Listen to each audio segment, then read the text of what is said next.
Hello, my name is Edwin Rutsch, and I'm the director of the Empathy Center located here in beautiful Santa Barbara, California. The center's mission is to build the empathy movement and to raise the level of empathy in society through education and community building initiatives. And my name is Anita Nowak. I teach at McGill University, and I'm the author of Purposeful Empathy, a book that invites readers to turn up the volume of empathy in their lives. And at the beginning of 2024, Anita and I co-hosted the Empathy Summit, brought to you by the Empathy Center, and more than 40 authors of books about empathy participated. They shared what their book was about, why they were motivated to write it, and what they hope readers will take away. Thank you so much for watching, and we hope you'll buy their book. It now gives me great pleasure to introduce Dr. Helen Riess, who is an associate professor of psychiatry at Harvard Medical School. She's also the founder and CEO of a company called Empathetics. And she is also the director of the Empathy and Relational Program at Massachusetts General Hospital. Finally, she's the author of The Empathy Effect, 7 neuroscience-based keys for transforming the way we live, work, love, and connect across differences. Welcome, Helen, to this summit. Over to you. Thank you, Anita. It's such a pleasure to be here, and I want to thank you and Edwin for organizing. It's a massive effort to get us all together. So I'm going to begin with the why. Why did I write this book?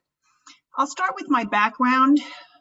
Today's news stories and graphics about these war-torn countries and showing civilian deaths and also people fleeing for their lives is a story that I grew up with. My parents fled their homes in what was then Yugoslavia.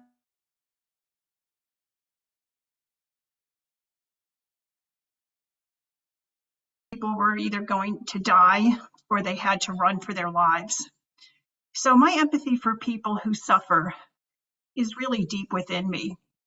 And I dedicated my career to helping people who suffer psychological trauma. And I wanted to find the answer to the question, can empathy be taught? As a psychiatrist and an empathy researcher, and director of the Empathy and Relational Sciences program at Mass General Hospital, I've dedicated my career to scientifically testing whether empathy can be taught. And this was really all directed at healthcare. The training that I developed proved in a randomized controlled trial to actually improve patient ratings of their physician's empathy. So this was the first study that showed that empathy indeed can be enhanced. It's not just a fixed trait that we're born with or we're not. These improvements in patient empathy led to a large-scale demand for the training in healthcare.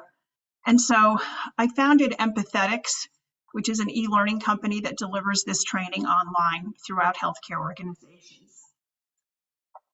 We have now not just impact on improving the patient experience with our training, but also real data from our client partners that this training is actually keeping people from quitting their profession. And we all know that this is a massive problem because more than 500,000 doctors and nurses have quit the profession since the pandemic because the overwhelming burdens, both psychologically and physically, have just been too much. The fact that we are re-engaging people in their purpose and mission through empathy training is it's really like the highlight of my career because we can't afford to lose one doctor or nurse. There just aren't enough. We also have improvements in burnout. That burnout is decreasing as people get re-engaged to their purpose, their mission, and their love for helping people, and not just focusing on the drudgery that much of healthcare is today. You might be expecting that I'm going to talk about empathy in healthcare today, but the reason I wrote the book is that at Empathetics, we get calls daily from educators, parents, law enforcement officers, business leaders who say, can we use your training in our industries? We are not able to meet all these demands, obviously. And so I was motivated to write a book that would address these different areas and give people an understanding of what empathy is from a very understandable neuroscience perspective, so that they understand it's really about enhancing perception of other people's emotions so that we are motivated to help. It is not the same as compassion. It's really a capacity to take in what's going on so that we are moved to show compassion and moved to help. It is what we need to feel motivated to do something. And so I'm going to focus on parenting today, because one of the comments that I hear at healthcare organizations when we, come in and talk about empathy training are things like, empathy training, aren't you supposed to learn that in kindergarten? And indeed, if people learned it in kindergarten or even earlier, our work would be much easier, because parents are really the first role models for empathy. And that impact was really described beautifully by the same psychoanalyst that Arthur just mentioned, Heinz Kohut. He talked about essential qualities of parenting that will expand empathy in a way that future adults will not have to work so hard to learn it. So each of these areas is vitally important. And my book explains that humans are hardwired for empathy, but it also can get blunted and beaten out of people when they are overwhelmed, exhausted, or exposed to too much suffering. Our brains are wired for empathy, just as our pancreas is programmed to secrete insulin. When everything's working well, we have no problems. But when hereditary or environmental factors interfere with the production of insulin, people suffer.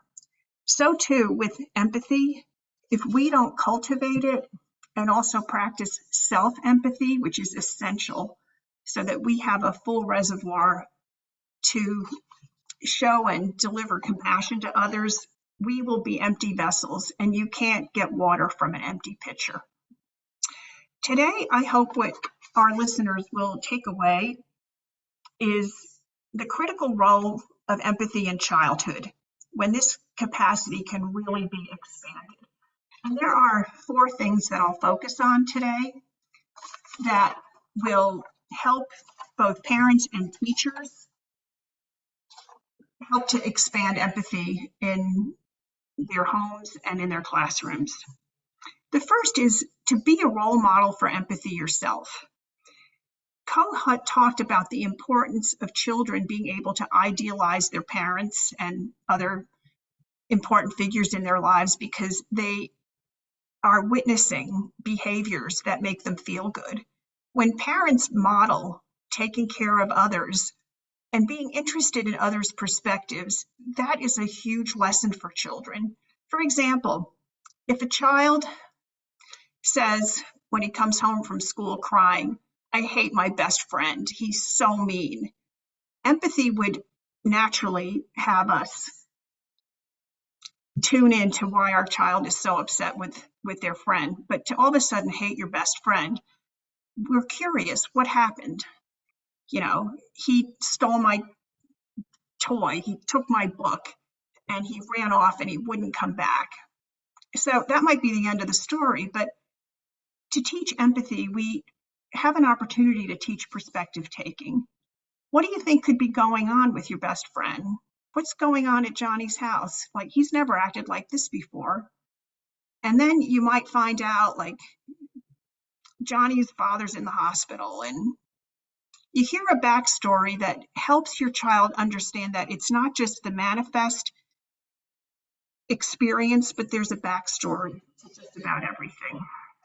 So being that role model teaches things that are so powerful that are harder to teach later. The second one is to mirror children's joy and confidence in themselves as they learn to walk, talk, play with others, draw, paint, or build things. Cement their joy by acknowledging what they are proud of. The worst thing that can happen is for a child to be proud of something they did or made, and to have a parent too busy looking in their phone or not looking up to say, that is fantastic. I love the colors you picked when you drew that airplane. So many of my own patients are suffering because the parent wouldn't turn around from washing dishes to even look at what they drew. And so mirroring their joy cements confidence in their own goodness and their own capability, so that when they grow up, they don't have to put other people down to feel good. The third is to be mindful of their friends and to remember that twinship is something that everyone longs for, to find that person who's like them so that they know that their experience is both understandable and shareable. So we want to encourage children to be with friends who make them feel vital, alive, and joyful. The fourth is setting boundaries. Empathy does not mean satisfying every demand. And I'll quickly thank my niece, Krista, who I think might be on this call, who's a parent of 2 young girls, who had to show them that it's important to be nice always until somebody crosses your boundaries. They were traveling and 2 foreign people were following them and saying how cute the kids were, and really started to harass. And my niece had to use some harsh words to get them to back off. And her daughter said, "Mommy, I never heard you talk like that." And it was a lesson to say, it's important to be nice, but when people are crossing your boundaries and not respecting them, it's important to be firm, and sometimes we have to be harsh. So I'm going to leave our talk on empathy with the need to also teach boundaries and preservation so that we learn the difference between just thinking it's being nice all the time to also taking good care of ourselves. And I want to thank you again for inviting me. Thank you so much, Helen. Oh my gosh, such great takeaways. We all adore your work, and we're thrilled that you could participate today.